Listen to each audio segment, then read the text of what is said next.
Jadi cerita ini bermula ketika kemarin aku mau balik ke Mesir setelah liburan panjang di Indo. Nah, seperti biasa kan, orang tua nganterin aku sampai bandara, melo-melo berpisah.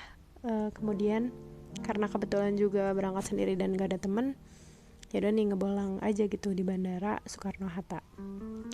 Nah, kejadian menarik dari kemarin adalah tatkala pesawat aku udah detik-detik menuju take off. Nah, biasa kan sebelum take off itu pesawat kayak parkir dulu, manasin mesin lah ya.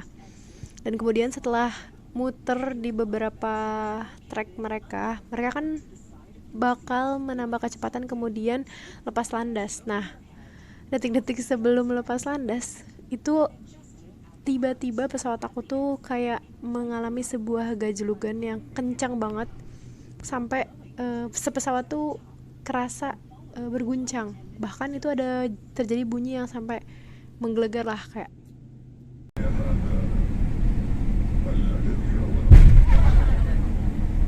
ternyata kita itu ngelewatin pos pemadam kebakaran. Di situ aku udah ngeliat dari jendela orang-orang di sana, sekiranya pesawat ini nggak kenapa-napa pasti nggak akan bertindak apa-apa.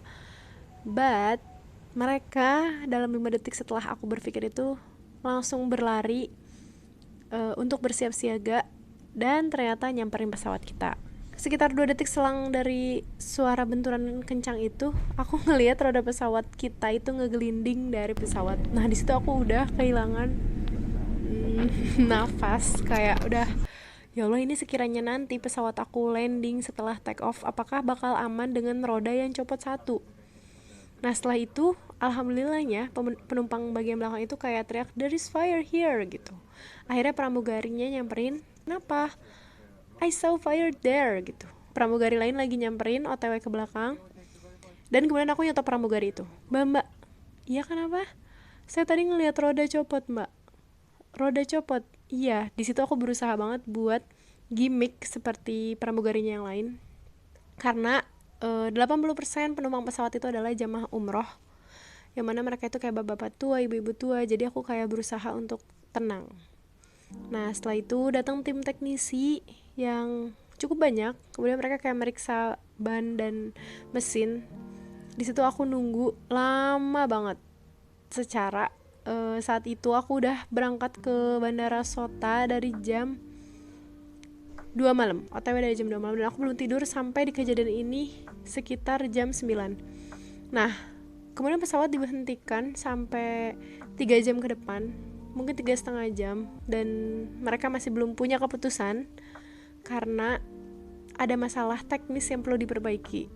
Nah, di situ kayak ada penimbangan keputusan, sekiranya masalah teknis ini bisa dirampungkan dalam 3 jam ke depan, maka pesawat akan lanjut lepas landas. Nah, tapi karena ternyata tidak bisa selesai, akhirnya kita semua penumpang disuruh balik ke bandara.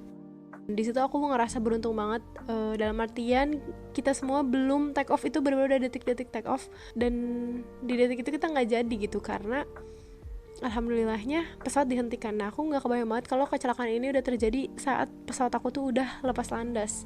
Dan sebagaimana kita tahu, kecelakaan dalam pesawat itu begitu minim, tapi karena sangat minim sehingga sekalinya terjadi kecelakaan, maka kemungkinan untuk selamatnya itu sekian, ya di bawah, tentulah di bawah dari 20%. Dan aku ngerasa beruntung banget sih hari itu bisa selamat, meskipun setelah itu aku harus survive untuk 1 hari ke depan dan mencari pesawat selanjutnya. Tapi hal yang aku rasa beruntung banget adalah doa dari orang tua aku. Di situ aku udah tanya ke orang tua aku kayak, ibu gimana, aku belum bisa berangkat dan sebagainya. Di situ ibu aku bahkan udah bilang dari awal, ibu udah punya firasat buat adik, dan ya udah gitu ibu aku tapi menyerahkan semuanya kepada Allah. Sekiranya anak ini dititipkan ke Allah, maka ya udah semua itu akan kembali ke Allah. Dan alhamdulillahnya aku selamat. Dan ya udah, buktinya ada video ini. Lanjut ke video kedua, gimana cara aku survive di sana.